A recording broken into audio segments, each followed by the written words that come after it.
Welcome back to the shop. This is Mike. Today I got a new project to work on. I've got some interference between the windshield wipers and the wiper door. They're interfering when I'm operating it, so the door is closing on the wipers.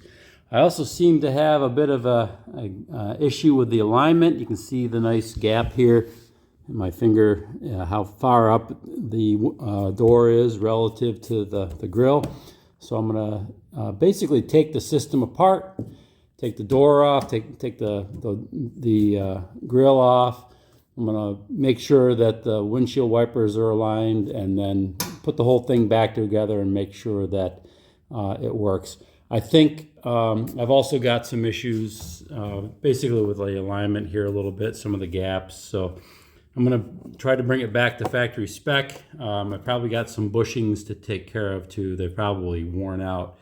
As far as I know, they've never been replaced. So it's probably about time for that too. So I'm gonna show you what I'm doing. Swagger down the street with your red lips and funky beat. You better hold your head up to the sky. I'm gonna roll with you till the day I die.